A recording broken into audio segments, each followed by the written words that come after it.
이 시대의 신앙인의 고민, 오늘은 봉사는 어떻게 해야 하나 라는 문제를 가지고 성령께서 인도하시는 조명을 받아 은혜 가운데 우리 함께 들어가도록 하겠습니다. 참된 봉사는 주를 위해 아낌없이 쏟아붓는 이것입니다. 오늘날도 가론 유다식의 그런 봉사가 만연하고 있습니다. 교회에서 회의를 우리가 진행해보면 말로는 다 합니다. 교회나 성도를 가장 위하는 척합니다. 그러나 실상은 아무 일도 하지 않고 자기의 유익만 챙기려고 하죠. 자기는 손가락 하나 까딱하지 않는다든지 침을 하나도 안 지려고 핑계하며 요리조리 빠져나가는 행위를 말합니다. 사실 봉사는 직접적인 희생과 행위를 통해 이루어지는 마지막 단계임을 우리는 알아야 합니다. 따라서 봉사에 따른 희생은 몸과 물질 그리고 시간을 다 들여야 가능하다는 것을 명심하십시오. 심지어 자기의 목숨까지도 내놓아야 할 때도 있다는 것입니다. 사도행전 21장 19절에 보면 바울이 문안하고 하나님이 자기의 봉사로 말미암아 이방 가운데서 하신 일을 낱낱이 고하니 이런 말씀이 있습니다. 여기서 봉사라고 하는 말은 디아코니아입니다. 디아코니아. 이것은 디아코노스라는 말에서 유래가 되었는데 시중들 다 도움, 직무, 구원, 봉사 이렇게 다양한 뜻으로 쓰인 디아코노스에서 유래가 된 단어가 바로 봉사라는 단어입니다. 또한 디아코노스는 아마도 폐허가 된 이미 사용되지 않는 디아코라는 단어에서 유래가 되었다고 합니다. 이 디아코는 뭐냐? 심부름을 가다, 또 심부름하는 사람, 또 기독교인의 성상한 목사 또는 집사 이런 사람들을 얘기할 때 디아코라는 단어를 쓰는데 이 디아코에서 디아코노스에서 디아코니아라는 집사 혹은 봉사라는 단어가 만들어졌습니다. 그러므로 자기의 봉사라고 할 때 이 봉사가 바로 우리가 교회에서 말하는 집사라는 용어입니다. 봉사라는 용어는 듣기에는 좋은 말이지만 실제로 그 일을 하는 자는 종의 위치입니다. 영어로도 서비스입니다. 심지어 식탁이나 다른 천한 일에 시중드는 사람이라고 합니다. 기독교 안에서는 목사나 집사, 그 외의 모든 직분자가 이런 디아코니아 봉사직에 해당한다는 것을 알아야 합니다. 그런 의미에서 봉사가 기독교의 꽃이라고 해도 과언이 아닙니다. 아주 최고봉에 달한다는 의미죠. 그래서 사실 봉사다운 봉사는 아무나 하는 것이 아니고 장성한 자가 하는 일이요 말씀이 되어진 자가 할 일인 것입니다. 그러나 문제는 그 꽃이 향기가 나고 아름다워야 함에도 불구하고 코를 막아야 하는 사망의 냄새를 내는 일과 정반대로 전혀 냄새가 나지 않는 조화의 모습이 만연하여 안타까운 심정입니다. 왜 그렇게 되었을까요? 자라지 않고 되어지지 않은 상태에서 억지로 만들어진 꽃이므로 쉽게 시들고 말기 때문입니다. 따라서 외적으로는 아름답게 보이지만 냄새가 없거나 고약한 냄새로 사람의 인상을 찌푸리게 만드는 오늘날의 봉사에 대해 냉정하게 생각해보고 아름다운 향기를 살려내어 참다운 봉사를 회복하도록 해야겠습니다. 우선 생각해 볼 것은 기독교의 봉사가 세상의 봉사와 다른 점이 무엇인가에 대해서입니다. 세상에서의 서비스는 대부분 물질적인 보상이나 대가를 바라고 한다는 것입니다. 그러나 기독교의 봉사는 아무 대가를 바라지 않고 기쁨과 감사로 한다는 것이 다른 점입니다. 따라서 무엇을 목적으로 봉사하느냐에 따라 그 일이 세상적인 봉사인가 영적인 봉사인가가 구별이 되는 것이죠.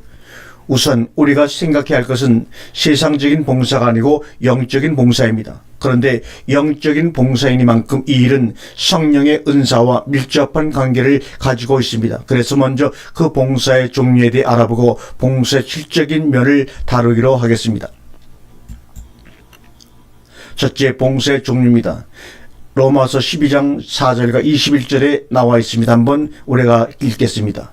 우리가 한 몸에 많은 지체를 가졌으나 모든 지체가 같은 직분을 가진 것이 아니니 이와 같이 우리 많은 사람이 그리스도 안에서 한 몸이 되어 서로 지체가 되었느니라.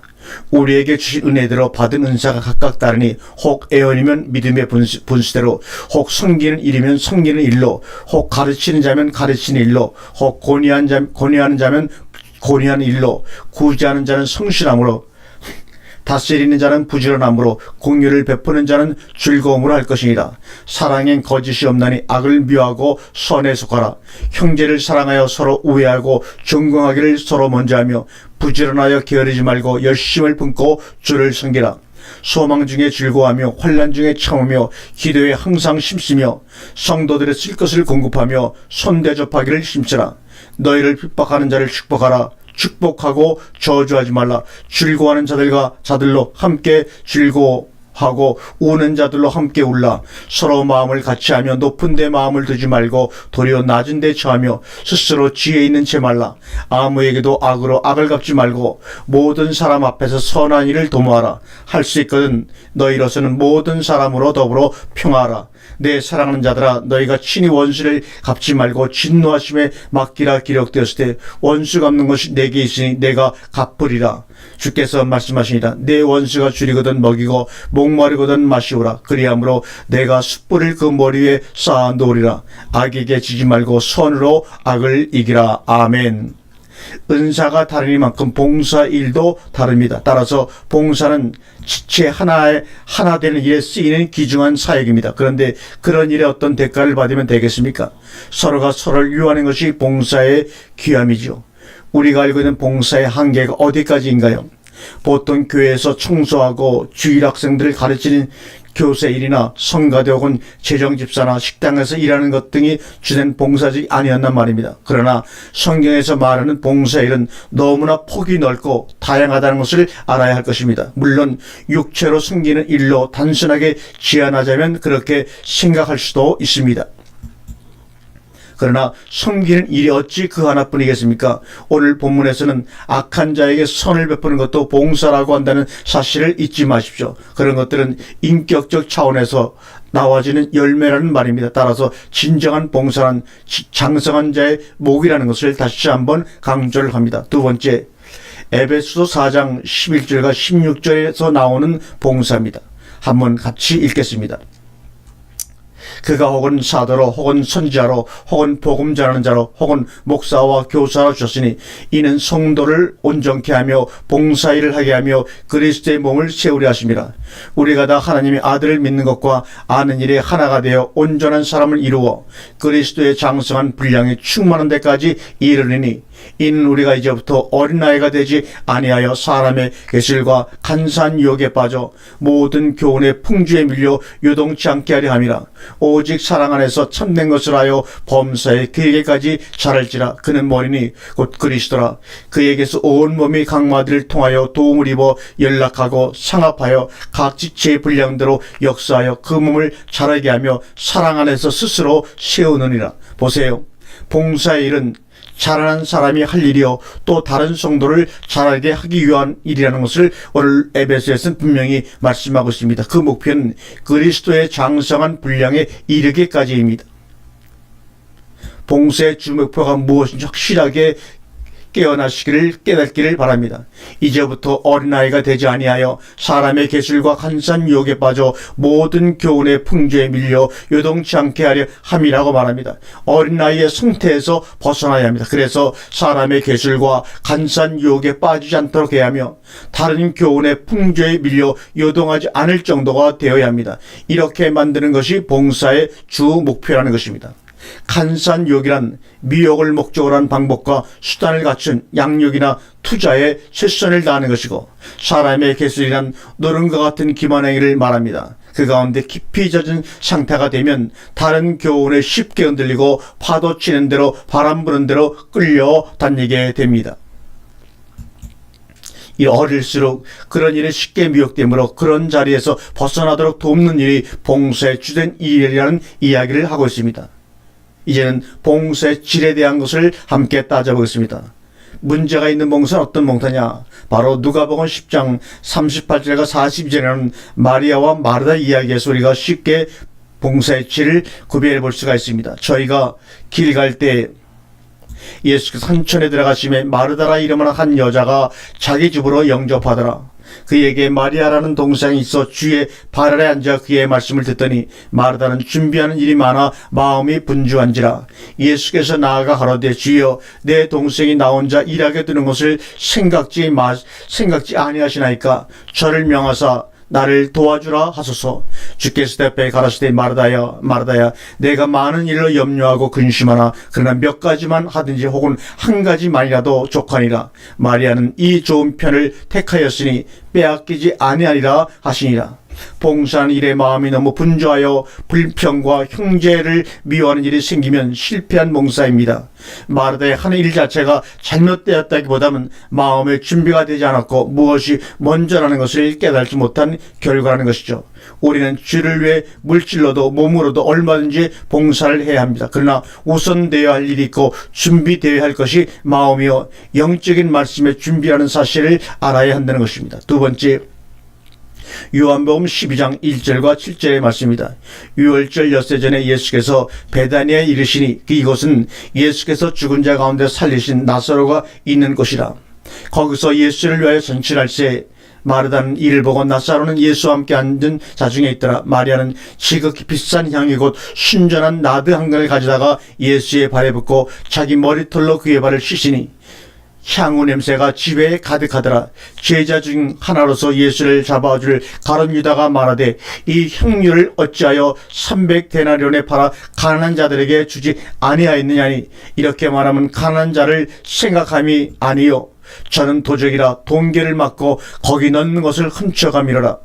예수께서 가라사대 저를 가만두어 나의 장사할 날을 위하여 이를 두게 하라고 말씀합니다. 가룟 유다의 말이 바로 인간의 쾌술입니다. 속으로는 다른 마음을 먹으면서 입으로는 사람을 위하고 가난한 자를 위하는 것처럼 하는 입으로만의 봉사가 기만 행위요 쾌술인 것입니다. 참된 봉사는 주를 위해 아낌없이 쏟아 붓는 이것입니다. 오늘날도 가룟 유다식의 그런 봉사가 만연하고 있습니다. 교회에서 회의를 진행해보면 말로는 다 합니다. 교회나 성도를 가장 위하는 척합니다. 그러나 실상은 아무 일도 하지 않고 자기의 유익만 챙기려고 하죠. 자기는 손가락 하나 까딱하지 않는다든지 짐을 하나도 안 지으려고 핑계하며 요리조리 빠져나가는 행위를 말합니다. 사실 봉사는 직접적인 희생과 행위를 통해 이루어지는 마지막 단계임을 우리는 알아야 합니다. 따라서 봉사에 따르는 희생은 몸과 물질 그리고 시간을 다 들여야 가능하다는 것을 명심하십시오. 심지어 다시 말씀드리지만 때로는 자기의 목숨까지도 내놓아야 할 때도 있다는 것입니다.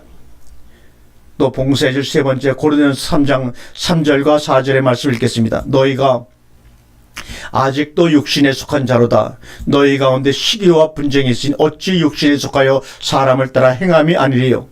어떤 이는 말하여 나는 바울에게라 하고 다른 이는 나는 아볼로에게라 하니 너희가 사람이 아니리요.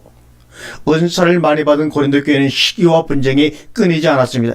이것은 봉사직을 잘못 알고 사용한 미숙의 결과입니다.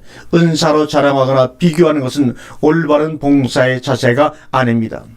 은사란 일하라고 주어진 것이며 다른 지체를 성비라고 주어진 것이 결코 자기를 과시하거나 자기의 믿음의 수준을 말하는 것이 아닙니다. 그러니까 장성하지 않은 자에게 은사가 주어지면 이렇게 문제가 많이 일어나는 것입니다. 우리가 신의 은사, 다양한 은사가 많은데 은사를 받았다고 믿음이 좋은 것이 아닙니다. 은사는 다른 지체를 섬기려고 하나님께 주신 것이지 내 믿음을 보고 주신 것이 아니라는 사실입니다. 그래서 아직 신앙이 어린 자에게 은사가 주어지면 반드시 장성한 자 인도를 받아 그 은사를 사용해야 합니다. 그래서 바울이 고린도 교회에 편지를 써서 올바른 은사 사용법에 대해 많은 말을 하게 됩니다. 이제는 구약에 나오는 봉사를 통해서 봉사의 질에 대한 것을 깨달아 보도록 하겠습니다. 민수기 20장 7절과 13절의 말씀입니다. 여호와께서 모세에게 일러 가라사대 지팡이를 가지고 내 형 아론과 함께 회중을 모으고 그들의 목전에서 너희는 반석에게 명하여 물을 내라라. 내가 그 반석으로 물을 내게 해준과 그들의 짐승에게 마시울지니라. 모세가 그 명대로 여호와의 앞에서 지팡이를 취하니라. 모세와 아론이 총회를 그 반석 앞에 모으고 모세가 그들에게 이르되 패역한 너희여 들으라. 우리가 너희를 위하여 이 반석에서 물을 내려 하고 그 손을 들어 그 지팡이로 반석을 두 번 치매 물이 많이 쏟아나오므로 해중과 그들의 짐승이 마시니라. 여호와께서 모세와 아론에게 이르시되 너희가 나를 믿지 아니하고 이스라엘 자손의 목전에 나의 거룩함을 나타내지 아니한 거로 너희는 이 총회를 내가 그들에게 준 땅으로 인도하여 들이지 못하리 하시니라. 이스라엘 자손이 여호와와 다투었으므로 이를 무리하무리라 하니라. 여호와께서 그들 중에서 그 거룩함을 나타내셨더라. 아멘. 하나님의 종으로도 심부름하는 입장의 모세가 하나님의 영광을 드러내지 않고 자기의 생각대로 분대로 일을 처리하다 보니 자기의 영광을 드러내는 꼴이 되고 말았습니다. 하나님은 당신에게서 가장 가까이 섬기고 수종되는 자에게 더욱 거룩을 요구한다는 사실을 알아야 모세와 같은 실수를 하지 않을 것입니다. 이러한 현상은 얼마든지 일꾼들에게 생길 위험한 것으로 바울도 경계하고 있습니다. 로마서 10장 2절과 3절의 말씀을 통해서 경계합니다. 내가 증거하노니 저희가 하나님께 열심히 있으나 지식을 쫓은 것이 아니라 하나님의 의를 모르고 자기 의를 세우려고 힘써 하나님의 의를 복종치 아니하였느니라. 자기는 옳고 백성들은 다 틀렸다는 식의 생각이 그들에게 분노를 일으키겠고 그 결과 하나님의 거룩인 끝까지 참는 모습을 드러내지 못하는 것입니다. 그 피해는 고스란히 자기 자신에게 돌아온다는 것을 명심하여 우리는 그저 맡은 일에 전념하는 중심이 필요한 것입니다. 우리는 뿌리고 물주는 일만 맡은 것이지 자라게 하시는 분은 하나님이신 것을 항상 잊지 마십시오. 결과는 하나님께 맡기는 자세가 봉사하는 올바른 자세임을 다시 한번 기억해 보시길 바랍니다. 그럼 이제는 진정으로 참된 봉사가 무엇인가? 성경이 말씀하고 있는가를 함께 읽어나가면서 깨달음을 갖도록 하겠습니다. 첫 번째, 고린도전서 3장 5절과 8절에 나오는 봉사입니다. 그런즉 아볼로는 무엇이며 바울은 무엇이냐? 저희는 주께서 각각 주신 대로 너희로 하여금 믿게 한 사역자들이니라. 나는 심었고 아볼로는 물을 주었을 때 오직 하나님은 자라나게 하셨나니 그런즉 심는 이나 물주는 이는 아무것도 아니오되 오직 자라나게 하시는 하나님뿐이니라. 심는 이와 물주는 이가 일반이나 각각 자기의 일하는 대로 자기의 상을 받으리라. 아멘. 참된 봉사는 이렇게 자기의 위치를 잘 지키며 자기에게 주어진 일을 감당하는 것으로 감사하고 모든 영광은 하나님께 돌리는 것입니다. 그러므로 이 땅에서 봉사하는 자의 상은 일반인 줄 아십시오. 누가 더 큰 상을 받고 안 받고가 아닙니다. 각각 자기의 일을 하는 대로 상을 받게 되어 있습니다. 수고하고 봉사하는 자는 상을 목적으로 하지 않을지라도 하나님은 절대로 그냥 넘어가지 않으십니다. 마가복음 9장 41절 누구든지 너희를 그리스도에게 속한 자라 하여 물한 것을 주면 내가 진실로 너희에게 이르니 저가 결탄코 상을 잃지 않으리라. 고린도전서 15장 58절에 그러므로 내 사랑하는 형제들아 경고하며 흔들리지 말며 항상 주의 일에도 힘쓰는 자들이 되라. 이는 너희 수고가 주 안에서 헛되지 않은 줄을 알미니라고 말합니다. 주께서 상을 약속하셨을 때 상을 바라보는 자체가 잘못된 것은 아닙니다. 다만 하나님이 상을 약속하셨지만 그 상을 주시지 않을지라도 나는 봉사가 좋아서 한다는 정신을 가지고 하라는 것입니다. 그런 자세가 가장 바람직한 봉사의 자세인 것입니다. 우리가 한번 성경을 한 말씀 한번 읽어보도록 하겠습니다. 사도행전 9장 36절과 40절의 말씀입니다. 오빠의 다비드라는 여제자가 있으니 그 이름을 번역한즉 도르가라. 선행과 구제한 일이 심히 많더니 그때의 병들어 죽음의 시체를 씻어 타락에 뉘으니라. 이렇다가 요빠에 가까운 자라 제자들이 베드로가 거기 있음을 듣고 두 사람을 보내어 지쳐 말고 오라 간청하니 베드로가 일어나 저희와 함께 가서 이르매 저희가 데리고 다락에 올라가니 모든 가부가 베드로의 곁에서 울며 도르가가 저희와 함께 있을 때 지은 소독과 겉옷을 다 내어 보이거늘 베드로가 사람을 다 내어보내고 무릎을 꿇고 기도하고 돌이켜 시체를 향하여 가로되 다비다야 일어나니 그가 눈을 떠 베드로를 보고 일어나 앉은지라. 도르가라는 여자가 살아생 전에 한 일이 어떻게 증명됩니까? 그에게 구주의 은혜를 입은 많은 사람들이 증인이 된 것입니다. 참된 봉사는 이렇게 그가 죽은 후에 더 빛이 나고 드러납니다. 그가 씨 뿌린 씨들은 남아 열매를 맺히게 되어 있습니다. 그가 섬긴 가부들이 그의 열매로 맺혔습니다. 마태복음 25장 34절과 40절까지의 말씀을 한번 읽겠습니다. 그때 임금이 그 오른편에 있는 자들에게 이르시되 내 아버지께 복받을 자들이여 나와 창세로부터 너희를 위하여 예비된 나라를 상속하라. 내가 줄일 때 너희가 먹을 것을 주었고 목마를 때 마시게 대하였고 나그네 되었을 때 영접하였고 벗었을 때 옷을 입혔고 병들었을 때 돌아보았고 옥에 갇혔을 때 와서 보았느니라. 이에 의인들이 대답해 가로되 주여 우리가 어떤 때에 주의 줄인 것을 보고 공개하였으며 목마르신 것을 보고 마시게 하였나이까. 어느 때에 나그네 되신 것을 보고 영접하였으며 벗으신 것을 보고 옷 입혔나이까. 어느 때에 병드신 것이나 옥에 갇히신 것을 보고 가서 배웠나이까니. 임금이 대답하여 가라사대 내가 진실로 너희에게 이르노니 너희가 여기 내 형제 중에 지극히 작은 자 하나에게 한 것이 곧 내게 한 것이니라 하시고 아멘. 하나님 앞에 진정한 봉사한 자들은 자기가 한 선행과 구제를 기억하지 않습니다. 왜냐하면 마땅히 해야 할 일로 여기고 있기 때문입니다. 이것이 오른손이 하는 일을 왼손이 모르게 한 것입니다. 누구에게 하는 것이 예수님을 위한 일인가 따지고 살핀 다음에 하는 것이 아니라 가장 가까운 곳에 있는 형제 자매에게 행한 것입니다. 그들이 당하는 현실 가운데 내가 먼저 손을 뻗어 한 일을 한 것뿐입니다. 누가 알아달라고 하는 마음도 없고 의도적으로 어떤 목적을 가지고 대한 것도 아닙니다. 내가 받은 은혜가 감사해서 빚진 자의 심정으로 주위의 모든 어려운 자에게 내게 있는 것으로 베푸는 것입니다. 그렇게 지극히 사소한 일에 참여한다는 의식으로 행한 것이니 기억에 남을 일이 없는 것입니다. 그럼 여기에서 이 성김의 모습인 봉사 행위가 왜 그리 중요하고 장성한 자만 할 수 있는 일이라고 하는 것일까요? 사실 우리에게 주어진 복은 저들의 복과 달라 오복의 소유자들이기 때문입니다. 오복이라고 하면 창세기 1장 27절과 28절에 나와 있죠. 하나님이 자기 형상 곧 하나님의 형상대로 사람을 창조하시되 남자와 여자를 창조하시고 하나님이 그들에게 복을 주시며 그들에게 이르시되 생육하고 번성하여 땅에 충만하라. 땅을 정복하라. 바다의 고기와 공중의 새와 땅에 움직이는 모든 생물을 다스리라 하시니라. 아멘. 하나님의 형상대로 창조함을 입은 자들에게 주어진 복이 오복입니다. 하나님의 형상대로 창조함을 입었다는 것은 모든 인간에 대한 것이 아닙니다. 둘째 아담에게 속한 자들을 말하는 것이죠. 고린도후서 4장 3절과 5절의 말씀을 보겠습니다. 만일 우리가 복음이 가렸으면 망하는 자들에게 가려운 것이라. 그 중에 이 세상 신이 믿지 아니하는 자들의 마음을 혼미케 하여 그리스도의 영광의 복음의 강체가 비추지 못하게 하미니 그리스도는 하나님의 형상이니라. 우리가 우리를 전파하는 것이 아니라 오직 그리스도 예수의 주되신 것과 또 예수를 위하여 우리가 너희의 종된 것을 전파함이라. 그리스도를 영접한 자들이 곧 오복을 받을 자들입니다. 그럼 삼복을 받을 대상은 누구일까요? 다섯째 날에 속한 자로 곧 물, 바다와 첫째 궁창에서 만들어진 자들입니다.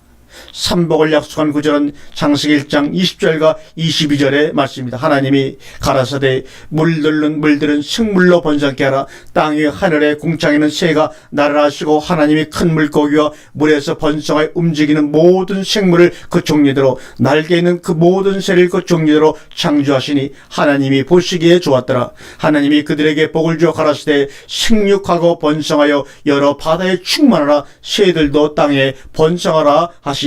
아멘. 여섯째 날에 오복을 받은 자들이 다섯째 날에 만들어진 삼복의 대상들을 다스리게 되어 있다는 것입니다. 다섯째 날의 대상들은 먼저 된 자요 먼저 난 자로서 나중된 자들에게 다스림을 받게 되어 있습니다. 에서도 먼저 났지만 나중 난 자인 야곱에게 정복당하고 다스림을 받게 되어 있습니다. 큰 자가 작은 자를 숨기려는 말입니다. 나중된 자가 먼저 된 자보다 나중된 자가 더 큰 자가 된다고 말합니다. 그런데 다스림의 복은 다스리다는 히브리어는 라다. 이것은 뭡니까? 정복하다, 부수어뜨리다, 지배권을 가지다, 이기다, 통치하다, 취하다 이런 뜻입니다. 즉 분명히 주관자로서 권세를 휘두르게 되어 있는 의미의 단어가 바로 다스리다는 라다라는 단어입니다. 이사야 14장 2절에 보게 되면 민족들이 그들을 데리고 그들의 본토에 돌아오리니 이스라엘 족속이 여호와의 땅에서 그들을 얻어 노비를 삼겠고 전에 자기를 사로잡던 자들을 사로잡고 자기를 압제하던 자를 주관하리라. 라하다 다스리리라 합니다. 이사야 14장 6절입니다. 그들이 분내어 여러 민족을 치기를 맞이 아니하였고 노하여 열방을 억압하여도 그 억압을 막을 자가 없었더니. 그래서 이 라다라는 다스리다는 단어는 구약의 힘과 권세를 가지고 억압하며 철권 통치하는 의미로 쓰였습니다. 그러나 이 다스림의 복은 신약에 와서 전혀 다른 각도로 전환된다는 것을 알게 되지요. 그것이 바로 마태복음 20장 25절과 28절에 나와 있습니다. 예수께서 제자들을 불러다가 가라사대 이방인의 집권자들이 저희를 임의로 주관하고 그 대인들이 저희에게 권세를 부리는 줄 너희가 알거니와 너희 중에는 그렇지 아니하니 너희 중에 누구든지 크고자 하는 자는 너희를 섬기는 자가 되고 너희 중에 누구든지 으뜸이 되고자 하는 자는 너희 종이 되어야 하리라. 인자가 온 것은 섬김을 받으려 함이 아니라 도리어 섬기려고 하고 자기 목숨을 많은 사람의 대선물로 주려 하려 함이니라. 아멘. 주님이 오신 목적이 섬김을 받으려고 하는 것이 아니라 섬기려고 함이라는 것을 기억하십시오. 이스라엘 왕이 나시다고 하는데 그분은 죽으러 오신 왕이라는 얘기가 됩니다. 저들에게 먹힘을 당할 떡으로 오신 것입니다. 죽음의 목적은 섬김입니다. 그래서 그리스도와 함께 왕노릇 한다는 것은 그 섬기는 자들이 된다는 것입니다. 그러나 알 것은 이 섬김은 때가 있다는 것입니다. 주님이 몸의 부활을 위해서 다시 오시기까지입니다. 마지막 몸의 부활의 때는 이 세상에 대해서는 심판의 때인 것입니다. 그때는 다스림의 본 의도대로 짓밟고 부서뜨리는 때인 것입니다. 마태복음 19장 18절에 예수께서 가라사대 내가 진실로 너희에게 이르노니 세상이 새롭게 되어 인자가 자기 영광의 보좌에 앉을 때 나를 쫓는 너희들도 12보좌에 앉아 이스라엘 12지파를 심판하리라고 분명히 말씀하고 있습니다. 따라서 왕노릇도 두 종류인 것입니다. 섬김의 왕노릇과 통치하는 왕노릇, 바로 그것 두 가지입니다. 그러나 먼저는 섬김이요 나중에 통치입니다. 이런 다스림도 정복의 단계를 넘어서야 가능해집니다. 정복은 이김이요 승리입니다. 정복의 단계로는 1차적으로는 죄의 정복이요 다음은 사망의 정복입니다. 죄와 사망을 정복한 후에는 세상을 정복하는 것입니다. 여기서 말하는 세상은 인간이요 인간 속의 본능입니다. 그 세상을 주관하는 자가 세상의 영이요 공중의 권세 잡은 자입니다. 따라서 세상을 이겼다는 것은 그 영과의 싸움에서 이긴 것입니다. 요한일서 2장 15절과 17절의 말씀입니다. 이 세상이나 세상에 있는 것들을 사랑치 말라.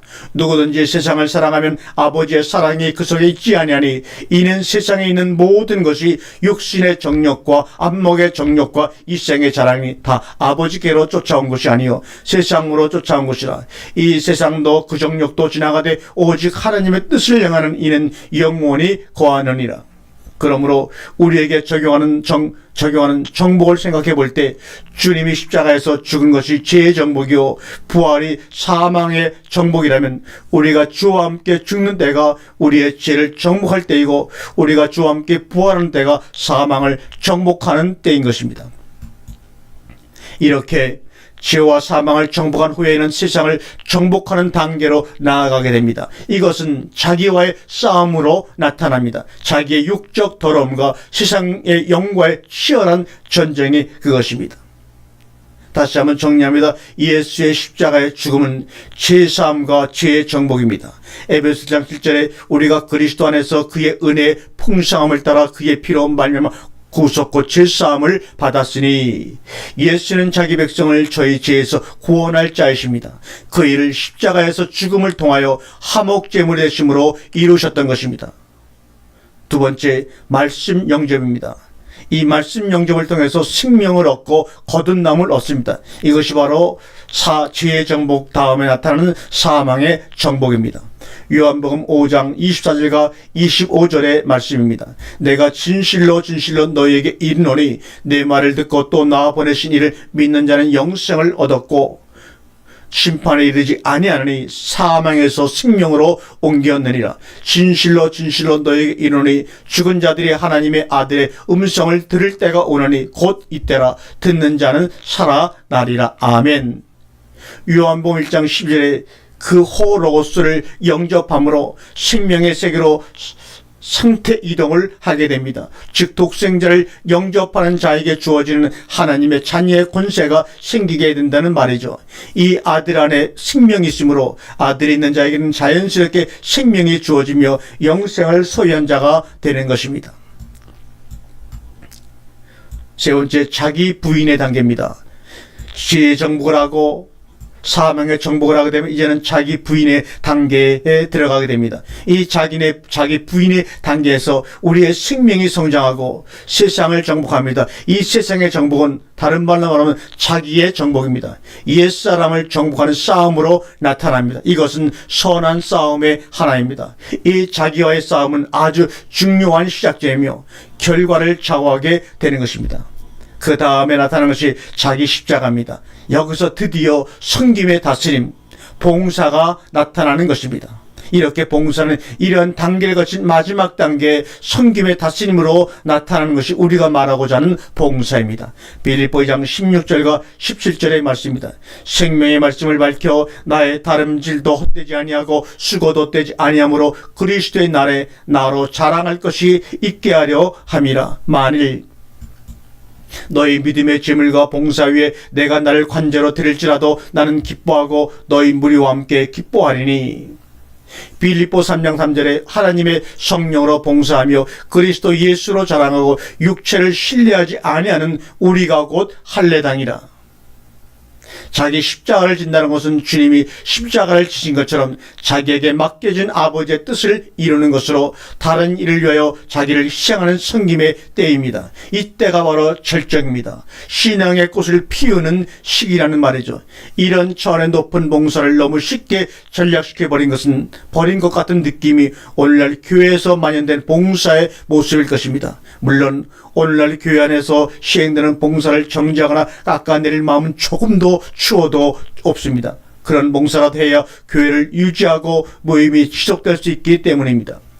다만 그런 단계의 봉사는 누구든지 할 수 있는 이름으로 차원에서 또 나누어서 십시일반으로 분담하여 할 일이라는 것입니다. 성경이 말하는 봉사는 참으로 차원 높은 봉사를 말하며 그 수준의 봉사를 요구하고 있다는 것을 우리는 기억하십시오. 문제는 이런 봉사는 자기가 먼저 잘하지 않으면 불가능한 수준의 봉사라는 점입니다. 그러니 우리는 주님과 같은 또는 바울과 같은 차원의 높은 봉사를 하기 위해서도 자기에게 게을르지 말고 부지런히 말씀을 듣고 배우며 자기를 정복하는 싸움에서 이겨야 할 것입니다. 마지막은 부활입니다. 몸의 부활입니다. 이것은 심판의 다스림입니다. 심판의 봉사입니다. 이때는 생명의 부활과 심판의 부활로 나누어집니다. 이미 생명을 얻은 자들은 신령한 몸을 얻고 생명을 얻지 못한 자들 즉 아들이 없는 자들은 심판의 부활로 나타나 영원한 불못에 들어가게 됩니다. 사실로 성취되는 신약시대의 오복의 단계를 우리가 한번 짚어본다면 첫 번째, 생육의 단계입니다. 그리스도 성령으로 말미암아 거듭나는 것입니다. 이것이 요한복음 전체의 내용입니다. 하나님께로서 난 자들이 시작됩니다. 생명의 계보가 육적으로는 예수에 대해서 끊어집니다. 그분이 장가가지 않고 십자가에 죽었으니까. 그러나 그때부터 계보를 잇는 방법이 달라집니다. 즉 말씀을 영접함으로 하나님의 자녀가 되는 방법으로 이어진다는 말입니다. 그래서 그 번성이 더욱더 빠르게 번져 나가게 되는 것입니다. 두 번째, 번성입니다. 사도와 제자들을 통해 사방으로 복음이 전파됩니다. 이것이 바로 사도행전의 전체 내용입니다. 유럽 쪽으로 복음 전파의 방향이 흘러가게 됩니다. 그러면서 점차적으로 믿는 자들의 수가 더해서 온 아시아와 열방에 복음이 전파되었습니다. 세 번째, 충만, 전 세계로 복음이 전파되어 땅끝까지 이르는 것입니다. 이것이 바로 로마서의 이야기입니다. 로마가 복음화가 되면서 외적으로 세계화가 되어갑니다. 이 충만한 단계가 되면 드디어 나라가 세워지게 되는데 이때가 되면 마침내 세상 나라가 그리스도의 나라가 되어지는 단계에 접어듭니다. 땅끝이라 함은 모든 이방인에게까지 복음이 전파된다는 의미가 되죠. 요한계시록 11장 15절에 일곱째 천사가 나팔을 불매 하늘에 큰 음성들이 나서 가로되 세상 나라가 우리 주와 그 그리스도의 나라가 되어 그가 세세토록 왕노로 하시리로다 하니 세상 나라가 우리 주와 그 그리스도의 나라가 되어 아멘. 여기서 세상 나라는 눈에 보이는 지구상의 나라가 아니고 우리 자신을 가리키는 것입니다. 즉 세상의 영의 지배를 받고 자기 육체 욕심을 따라 살던 자가 그리스도의 지배를 받는 하나님의 나라 소속이 되었다는 의미이죠. 나라는 것, 사람을 가리키기도 한다는 것을 알아야 합니다. 베드로전서 2장 9절에 오직 너희는 택하신 족속이요 왕같은 제사장들이요 거룩한 나라요 그의 소유된 백성이니 이는 너희를 어두운 데서 불러내어 그의 기이한 빛에 들어가게 하신 제 아름다운 덕을 선전하게 하려 하심이라. 아멘. 또한 요한계시록 1장 6절에 그 아버지 하나님을 위하여 우리를 나라와 제사장으로 삼으신 그에게 영광과 능력이 세세토록 있기를 원하노라. 아멘. 네 번째, 정복입니다. 로마서에서는 의식의 정복, 히브리서에는 안식의 정복이 나와 있는 것입니다. 마지막으로 다스림입니다. 야고보에서는 행위로 나타나는 섬김입니다. 그러므로 마지막 오복인 다스림은 바로 야고보에서 말하는 믿음의 행위입니다. 아멘.